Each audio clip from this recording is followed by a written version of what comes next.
WXII 12 News at 7 on the Triad CW starts now. Right now on the Triad CW, devastation in Asheville, 2 dead, 5 recovering. How the overnight shooting affected a young child. And local schools need your help with supplies, where you can go to leave a donation that will help kids and teachers get back on their feet.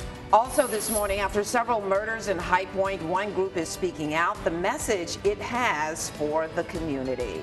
And good morning. Thank you for joining us. I'm Kimberly Van Scoy, along with Margaret Johnson and Brianna Connor. Yeah, good morning, everybody. The team's all here. Yes. Brian finally decided to come back. Isn't that nice of him? Isn't that nice of him? He's just like missed everything, just having a good time. I know. On vacation. Brian's back. The temperatures aren't bad. No rain for the next few days, right?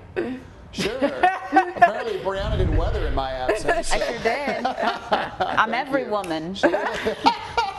Inside of you. We had a little rain. Wow, some things I didn't miss. We had some rain coming through the area, some cloud cover too. Good sunshine coming back into the works as we go through the day. But again, this is going to usher in at least a few raindrops over parts of the area. Very spotty, mainly affecting north. I think this is just kind of sprinkly weather from Stokes County and Danbury up toward Martinsville this morning. Temps. Feels nice. Still a southwest wind that has kept temperatures from falling far. Keep in mind, we hit the low to mid 80s yesterday afternoon, so temperatures in the 60s are feeling pretty good this morning. The catch is, you notice the cooler greens and blues that we have across the north. There's certainly some colder air that's going to push in today, and that's going to keep temperatures from moving very much at all. It will be a breezy day, and we're going to start to see a change in the wind direction coming out of the northwest. It won't cool us down very much during the day, but it will help offset the sun and keep temperatures pretty close to where they're going to be for the day. When the cool down is coming, it'll start to move in tonight, and we'll go from the 60s like we are this morning down into the 30s early tomorrow. So kids will need a heavier coat for tomorrow. We'll talk about that and the chance for frost for some. That's coming up in just a few minutes. Brian, thank you. Questions remain unanswered in Asheville after 2 people died and 5 more are now recovering following an overnight shooting. Now, here's what we know so far. Happened around 10:31 last night in West Asheville. Officers have identified the 2 people who died. One victim was a minor. The other was Erica Nichelle Smith. No word on how the other victims are doing. Police tweeted out this morning that there's no threat to the community, but that investigation is ongoing. People in Greensboro are waiting on the next step in the tornado recovery process. Officials with the Federal Emergency Management Agency will be in town today. They're taking a tour of the damage, and they'll consider what to do about federal assistance. Duke Energy crews are making progress. There are just over 600 people without power this morning in Guilford County. For those that still need help getting food or everyday necessities, the Disaster Relief Center opens up at Willow Oaks Community Center this morning at 10. The center is located at 1815 Everett Street and will be open Monday through Saturday from 10 a.m. to 7 p.m. And volunteers with Samaritan's Purse played a huge role in Greensboro for tornado victims. The volunteers helped clear homes of downed trees and debris. One of the homes that they were at belongs to Clara Brown. She and her husband huddled in their hallways as trees came down around them. They say they're thankful to have survived and thankful for the help that they are now receiving. And after seeing how severe storm damage was in his hometown, Greensboro native and Dudley High alum Sam Hunt used social media to get people to help out. He said he'd never seen a tornado in his life, but seeing what was left was devastating. Hunt and a childhood friend put out a call to action on social media. Everybody takes pride in being from here, and everybody loves the city or loves this part of town because, you know, Dudley High School is proud of basketball, and just the people that grew up raising kids here to see their houses be down, it touched me tremendously. While Hunt and his friends also plan to hold a community cookout this weekend. With so many classrooms damaged by the storm, the community is stepping up to get much needed school supplies back into the hands of students and teachers. Yesterday, teachers from Peeler Elementary got the chance to shop for free school and classroom supplies. All the teachers and students there are being relocated to Blueford Elementary since their school likely won't reopen this year. but it's going to be a change for all of us because we're going to be in a new school with different places to go and stuff like that. So being able to get just the school supplies for our kids to help them transition to this new place, and for us, it's amazing. It's amazing. Now, all of the free supplies picked up came from donations from the Greensboro community.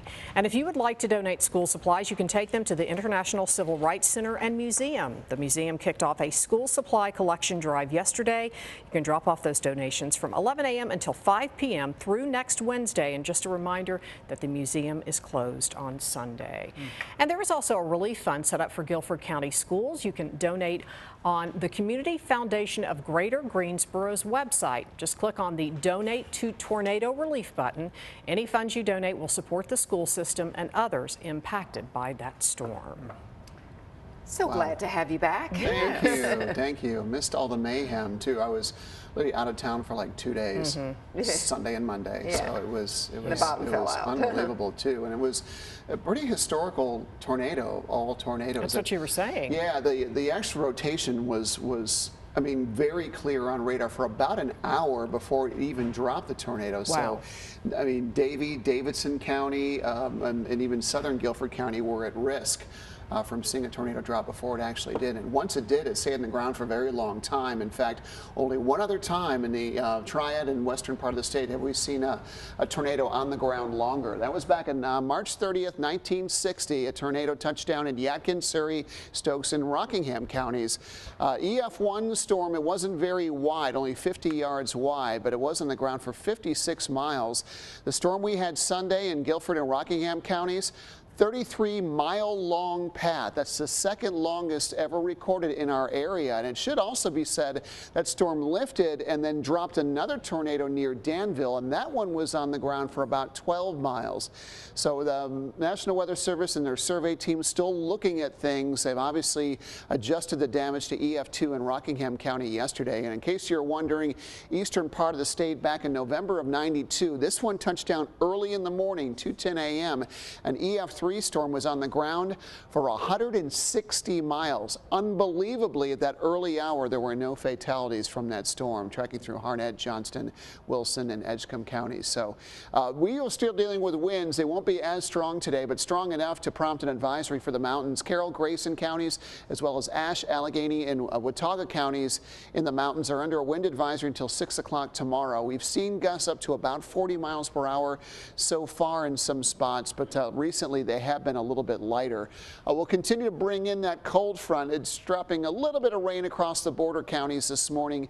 Chillier air will follow. I think temperatures kind of hover in the Triad, should start to cool in the mountains and foothills as we go through the day, and then all of us will see a big drop in temperature later tonight into early tomorrow morning. It's because this air, the temperatures in the 20s and 30s across the north will start to move in, replacing the early morning 60s with 30s for early tomorrow. We're in the low to mid 60s and a comfortable start. Breezy southwest winds will get gradually replaced today by breezy northwest winds.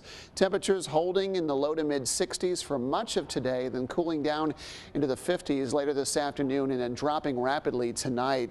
Best you'll do from here on out is the 50s for many of the foothill spots once temperatures fall there. And mountains will cool from the 50s into the 40s and then hover there today with those stronger winds expected. Frost advisory for the Triad early tomorrow morning, so bring the potted and hanging plants inside tonight. Another chilly morning on Saturday. Highs for the rest of the week below average in the 60s. The weekend looks pretty good once we hit late morning, and then we'll start to see better rain chances by Sunday night. It's 7:09 this Thursday morning, and traffic in the Triad is looking pretty good. The maps aren't showing any crashes or significant delays out there. Let's give you a live look outside, show you how the commute's shaping up in Greensboro. This is I-40 near I-840, and you can see traffic is moving smoothly. That's the story pretty much all over, but I do want to remind drivers who may have to commute east of 29. That's the area where the tornado damage was the worst. There still may be some debris on local roads out there, so be careful and make sure you're paying attention while driving. For the latest updates, stay with us this morning right here on the Triad CW. Beautiful little girl that was put in a really bad situation today. Coming up on WXII 12, how police say a 3-year-old in Indiana caused her pregnant mom excruciating pain. Also this morning, kids taking over the courtroom while children in Florida are suing Governor Rick Scott.